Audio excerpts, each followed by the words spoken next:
Hello future doctors, कैसे हो आप सब। आई होप कि आप सब अच्छे होंगे, आपकी क्लासेस अच्छी चल रही होगी। अपन ने लास्ट लेक्चर में सेंसरी एनाटमी है उसके अंदर अपन ने देखा था टंग के बारे में। आई होप कि आपको सब समझ में आ रहा होगा। अगर आपको कोई डाउट हो, कोई क्वेरी हो तो आप हमें कमेंट सेक्शन में पूछ सकते हैं, ठीक है। तो चलिए आज अपन स्टार्ट करते हैं। अगला सेंस ऑर्गन वो है नोज, ठीक है। इस नोज को अपन 3 लेक्चर में कन्वर्ट करेंगे। 3 लेक्चर कैसा होगा, ये जो आपका ये फर्स्ट लेक्चर है इसमें अपन बात करेंगे नोज के एक्सटर्नल फीचर्स के बारे में। फिर अगले लेक्चर में अपन देखेंगे इसकी lateral wall of the knows.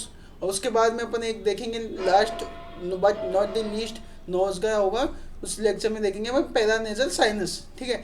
ये तीनों पॉइंट इंपॉर्टेंट है। इनको 3 लेक्चर में इसलिए डिवाइड किया गया है क्योंकि जो पैरानेजल साइनस है और लेटर वॉल ऑफ नोज है वो स्पेसिफिक क्वेश्चन में पूछा जाता है, ठीक है बच्चों। चलिए तो फिर अपन आज स्टार्ट करते हैं। नोज नोज क्या है, एक तरीके का रेस्पिरेटिव पैसेज है ना। और मेनली अपन किसके लिए यूज़ करते हैं, स्मेल के लिए। कि कैसी ऑर्डर आ रही है, कैसी स्मेल आ रही है, तो इस स्मेल के लिए ऑर्गन है ना। तो ये आपको ध्यान रखना है कि किसके लिए आता है, स्मेल के लिए, ठीक है। और एक रेस्पिरेटिव पैसेज का है। उसके बाद में अपन देखेंगे इसमें स्मेल कैसे आती है। तो जो अपना नोज है उसको 2 पार्ट में डिवाइड किया, 1/3 part, upper 1/3 part and lower 2/3 part. जो अपर 1/3 पार्ट है उसके अंदर क्या होता है, ऑल्फैक्टिव म्यूकोसा। देखो नोज है, ठीक है। उसके जो 1/3 पार्ट होता है ना, वहाँ पे क्या होता है, ऑल्फैक्टिव म्यूकोसा।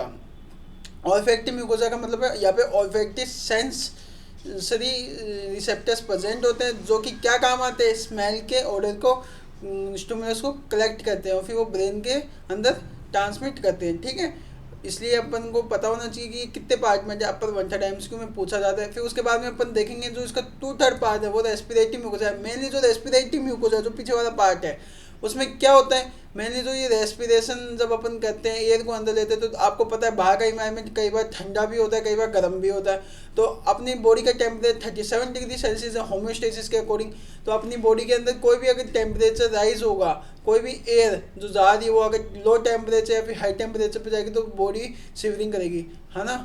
अगर लो टेम्परेचर एयर गई, यानी माइनस में अगर एयर ले रहे हैं अपन, कोई भी कोल्ड एनवायरनमेंट में रह रहे हैं अपन एयर ले रहे हैं, तो वो अगर कोल्ड ही अंदर जाती है तो अपने लंग्स को चॉक कर सकते हैं। इसलिए क्या करते हैं, नेचुरली अपनी बॉडी में ना एक रेस्पिरेटरी म्यूकोसा प्रेजेंट होती है, जिसका देखो बच्चों क्या काम होता है, वो उसको ह्यूमिडिफाई करती है और वार्म करती है। यानी टेम्परेचर अगर कम है तो उसको बढ़ाती है उस एयर का, तब जाके वो अपने लंग्स में जाती है। तो अपने 37 डिग्री सेल्सियस जो टेम्परेचर उसको मेंटेन करती है। इसलिए 2/3 पार्ट है वो रेस्पिरेटरी म्यूकोसा है। इसका क्या काम होता है, वेस्कुलर होती है सबसे ज़्यादा और वार्म करती है एयर को, ठीक है। उसके बाद में अपन देखेंगे जो एक्सटर्नल फीचर ऑफ नोज है। देखो जो एक्सटर्नल नोज है ना, 2 चीज़ है, एक तो इंटरनल नोज और एक external nose. External nose mainly क्या बना हुआ है, बोन और स्केलेटन का एक फ्रेमवर्क है, ठीक है। तो थोड़ा बोन से बना हुआ है और थोड़ा स्केलेटन से बना हुआ है। अब देखो जो नेजल बोन है, इसमें क्या क्या नोज को फॉर्मेशन में कौन कौन सी बोन काम आती है। एक तो नेजल बोन जो कि क्या है, ब्रिज फॉर्म करती है nose and the frontal process of maxilla. इन दोनों के बीच में ये जो है ना ब्रिज, ये ब्रिज का फॉर्मेशन करी है कौन, नेजल बोन और मैक्सिला की प्रोसेस, जो फ्रंटल प्रोसेस है वो, ठीक है। फिर उसके बाद में अपन बात करें कार्टिलेजेस। 2 कार्टिलेज होते हैं देखो, एक तो ये सुपीरियर जो आपको इजीली वेरीफाई हो रहा हो, ये जो पार्ट है ना सुपीरियर कार्टिलेज, ये है सुपीरियर कार्टिलेज। ये अपेक्स जो टिप ऑफ नोज है ना, ये हाइलिंग कार्टिलेज का बना हुआ है। प्लस जो नोज है उसके जस्ट इंफीरियर भी एक कार्टिलेज होता है जिसको अपन बोलते हैं इंफीरियर नेजल कार्टिलेज, ये देखो, ठीक है। उसके बाद में अपन नर्व सप्लाई देखते हैं। तो नर्व सप्लाई आप याद कर लेना, जो ये नोज है उसके एक्सटर्नल पार्ट को नर्व कहते हैं इंफ्रा टोक्लियर और इंफ्रा ऑर्बिटल नर्व। और पूरे नोज को जो सप्लाई करती है वो कौन सी है बताओ, ट्राइजेमाइनल नर्व, ठीक है। उसके बाद में अपन बात करते हैं इसकी नेजल कैविटी। इसकी जो नेजल कैविटी है वो जैसे अपन देखते हैं एक्सटर्नल नेजल कैविटी कहाँ से कहाँ तक होती है, अपने एक्सटर्नल नेज है जिसको अपन नोस्ट्रिल्स बोलते हैं, जो ओपनिंग है नोज की वो दोनों साइड राइट और लेफ्ट, ये क्या होती है, कहाँ तक चलती है एक्सटर्नल नो कैविटी जो नोज की है वो चलती है पोस्टीरियर नेजल एपरेटस, जो कि पीछे की साइड होता है, ठीक है। ये आपको समझ में आया होगा। उसके बाद में अपन देखते हैं इसमें एक नेजल सेप्टम होता है। देखो ये जो है ना, ये जो अपन को सेंटर में दिख रहा है नोज के, इसको अपन नेजल सेप्टम बोलते हैं। 2 पार्ट में नोज को कन्वर्ट करता है, right as well as the left, ठीक है। उसके बाद में अपन देखते हैं इसकी रूफ यानी छत। जो नोज है, नोज की रूफ कौन बनाता है, एक तो 7 सेंटीमीटर लॉन्ग है, 2 mm इसका डायमीटर है, ठीक है, वाइड है ना। और इसमें क्या बनती है, 2 स्लोप बनती है, एक तो एंटीरियर स्लोप, एक बनती है इसके पोस्टीरियर यानी पीछे की तरफ। जो एंटीरियर स्लोप है ना वो mainly frontal bone plus nasal bone और नेजल कार्टिलेज के थ्रू बनती है। ध्यान रखना फ्रंटल बोन नेजल कार्टिलेज का इजी है। एंटीरियरली क्या आती है, फ्रंटल बोन और नेजल बोन, और स्पोनोइड बोन हमेशा अपन को एंटीरियरली नहीं दिखती, वो पोस्टीरियरली प्रेजेंट होती है। इसलिए पोस्टीरियर जो स्लोप है वो कौन बनाएगी, स्पोनोइड बोन। ठीक है, फिर उसके बाद में अपन बात करते हैं इसका फ्लोर। फ्लोर यानी बेस, जो इसका नीचे का जो फ्लोर है पार्ट है वो कौन बनाती है, आप देखो नोज है, नोज के बेस में यानी टंग का जो फ्लोर है और नोज का जो बेस, टंग का जो रूफ है, अपन ने टंग में पढ़ा है ना रूफ, वो पैलेटाइल बोन बनाती है, सॉफ्ट और है हार्ड पैलेट। और वैसे ही नोज का जो फ्लोर है वो कौन बना रहा है, पैलेटाइन बोन। अब palatine process of maxilla and the horizontal plane of the palatine bone, ये दो मिलके क्या बना रही है, इसका फ्लोर बना रही है। फ्लोर की लंबाई होती है 5 सेंटीमीटर, विड्थ होती है 1.5 सेंटीमीटर। उसके बाद में अपन रीजन देखते हैं, 3 रीजन होते हैं नेजल कैविटी के। एक तो nasal vestibule, respiratory region, anti olfactory region. जो इसमें रेस्पिरेटरी रीजन होता है वो सबसे बड़ा होता है, जो कि मेनली क्या काम आता है, एयर को ह्यूमिडिफाई एंड वार्म करने के, जो अपने लास्ट में देखा था, जिसमें respiratory mucosa epithelial cells present होते हैं। अब nasal vestibule small dilated space होता है जो कि इंटरनल टू नेस होता है, ठीक है, just internal to nares, line by the hair and the nose mucosa. जो हेयर म्यूकोजा और हेयर फॉलिकल्स और स्किन से जो लाइन है, जो जस्ट स्टार्टिंग वाला जो पार्ट है उसको अपन बोला नेशनल वेस्टिब्यूल।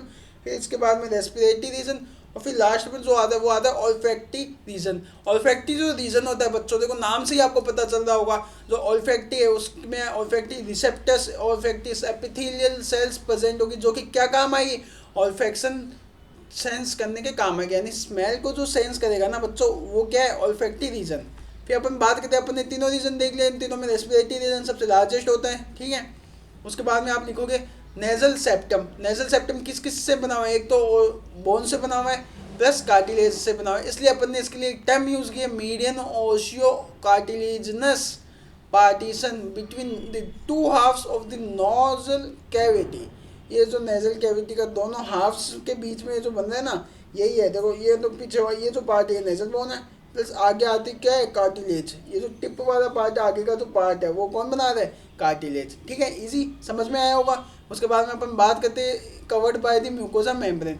म्यूकोसा मेम्ब्रेन से कवर होता है, ठीक है। अब इसका जो बोनी पार्ट है वो बनाता है वूमर बोन, एथेमोइड बोन, ठीक है, जो कि पैरेलली प्रेजेंट होती है। वूमर और एथेमोइड किस में होती है, 90 डिग्री के एंगल पे कोई अटैच होती है। फिर उसके बाद में अपन बात करते हैं इसका जो कार्टिलेजनस पार्ट है, वो सेप्टर कार्टिलेज हो गया, इंफीरियर नेजल कार्टिलेज हो गया, ठीक है।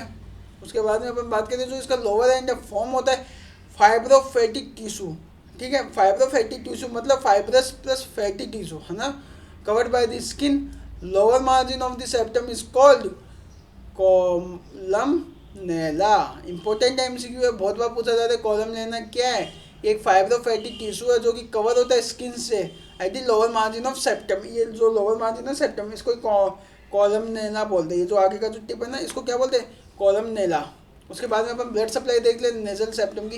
अब देखो, अगर आपको anterior superior part, posterior superior part, anterior inferior part, posterior superior part, ये अगर आपको याद ना हो तो आप ऐसे कर सकते हैं कि है ना, नाम एटलीस्ट आप आर्टरीज के नाम याद कर लीजिए, जैसे anterior ethmoidal artery, posterior ethmoidal artery, superior लेवियल आर्टरी और स्पिनो पैलेटाइन आर्टरी। कम से कम 2 आर्टरी का तो नेम आप लिख के ही आइएगा। उसके बाद में अपन बात करते हैं इसकी जो नर्व सप्लाई है।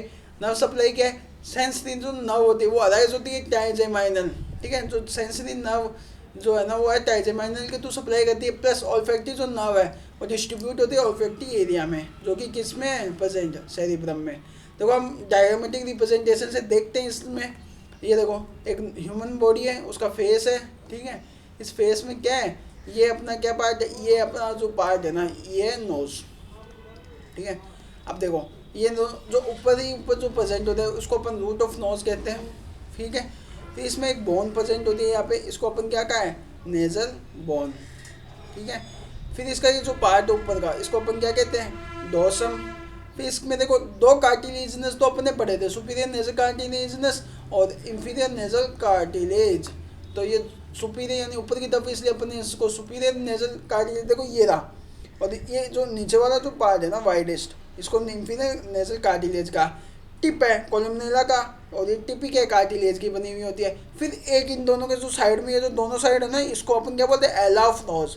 जहाँ पे ये दोनों नोज कट, लास्ट पार्ट है ना इसका, उसको अपन क्या बोले, एला ऑफ नोज। ठीक है। और फिर आगे जो ओपनिंग है इसको अपन ने नोस्टिस बोला। इजी, आपको ये अच्छे से समझ में आया होगा। आई होप कि आपको सारे लेक्चर्स अच्छे से समझ आए होंगे। अगर आपको कोई क्वारी हो, डाउट हो, तो आप हमें कमेंट सेक्शन में पूछ सकते हैं। मिलते हैं अगले लेक्चर के लिए, तब तक के लिए best of luck for your exam. Thank you so much for watching our channel.